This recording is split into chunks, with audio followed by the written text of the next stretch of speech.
సుందరాయ శుభాంగాయ మంగళాయ మహోజసే సింహశైల నివాసాయ శ్రీ నృసింహాయ మంగళం.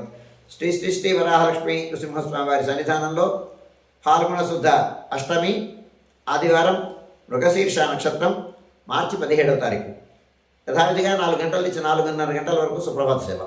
సుప్రభాత సేవలో భాగస్వాములు కాగోరు వారు దానికి తగిన రుసుము చెల్లించి సంప్రదాయ వస్త్రధారణతో పరిమిత సంఖ్యలో భాగస్వాములు కావచ్చు.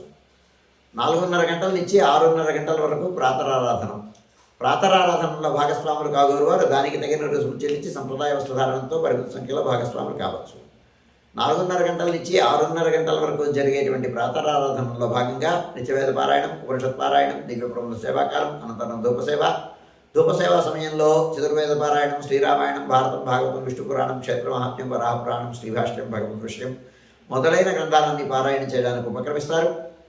అనంతరం బాలభోగ నివేదనం అయిన తర్వాత నిత్యహోమం, బలిహరణం అయిన తర్వాత మంగళాశాస్త్రం, చేత్మర గోష్ఠి, తీర్థ వినియోగం అయిన తర్వాత చుట్టు సన్నిధుల్లో మంగళాశాస్త్రం పూర్తి చేసుకున్న తర్వాత సుమారు 6:30 గంటల నుంచి సర్వదర్శనం ఆరంభమవుతుంది. 7:30 గంటలకు ఆదివార ప్రయుక్తంగా అష్టోత్తరశత స్వర్ణ పుష్పార్చనం, 8:30 గంటలకు ఆర్జిత గరుడ సేవ, 9:30 గంటలకు ఆర్జిత నిత్య కళ్యాణం ఆరంభమవుతాయి. ఆయా సేవల్లో భాగస్వాములు కాగోరు వారు ఆయా సేవలకు తగిన రుసుము చెల్లించి సంప్రదాయ వస్త్రధారణతో పరిమిత సంఖ్యలో భాగస్వాములు కావచ్చు.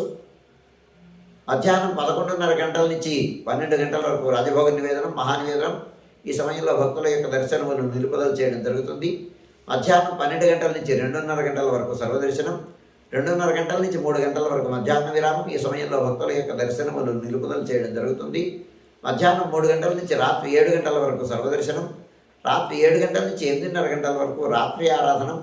రాత్రి ఆరాధనలో భాగస్వాములు కాగోరు వారు దానికి తగిన రుసుము చెల్లించి సంప్రదాయ వస్త్రధారణతో పరిమిత సంఖ్యలో భాగస్వాములు కావచ్చు. రాత్రి 8:30 గంటల నుంచి 9 గంటల వరకు సర్వదర్శనం, 9 గంటలకు ఏకాంత సేవ కవాట బంధనంతో ఈనాటి కార్యక్రమం సుసంపన్నమవుతుంది.